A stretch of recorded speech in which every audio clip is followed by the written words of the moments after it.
New York Times reporter David Fahrenthold has spent the better part of the past 6 years following the financial life of former President Donald Trump, particularly when it comes to his business.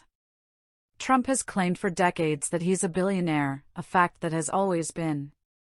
A big part of the problem is that the IRS isn't fully funded and they don't have the resources to go after wealthy people who are willing to spend years in court fighting against tax problems. So many of the wealthy in America are going unchecked while poor families are facing off against the IRS.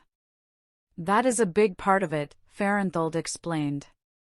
Obviously, while Trump was president, there's a lot of other factors that were present. And it seems like they didn't, as you said, even where they're supposed to do for presidents every year. But before he was president, he was just another rich guy with a really complicated tax structure. He's one person who owned more than 400 different entities and put them all in his taxes. Yes, this is about a lack of resources for the IRS. The IRS has been starved of resources for more than 10 years. They see their job not as enforcing the law evenly or trying to make sure the world's fair, but as collecting revenue. They want to collect the most revenue they can. It seems they made the decision and it's easier to go after the low-hanging fruit.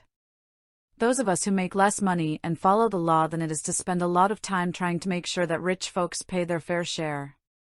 He went on to say that in Trump's case, it seemed almost like even before he was president they threw up their hands and said, well, who can make heads or tails of this?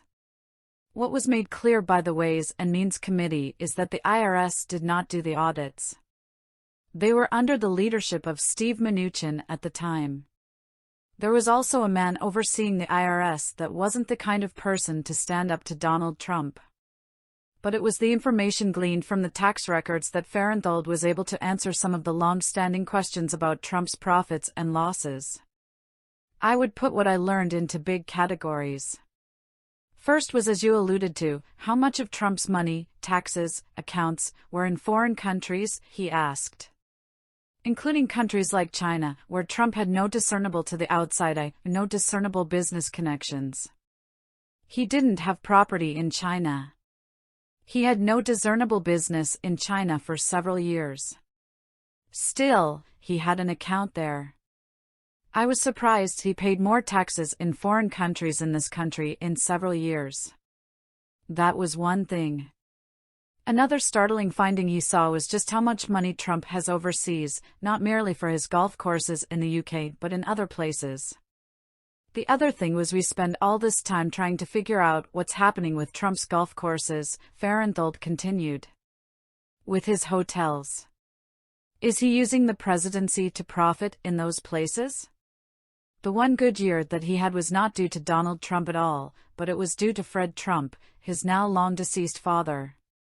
In 2018, Trump sold the last pieces of his father's New York real estate empire. And got a big capital gain. It's really the only good year he had, and it came from his father. Not for himself.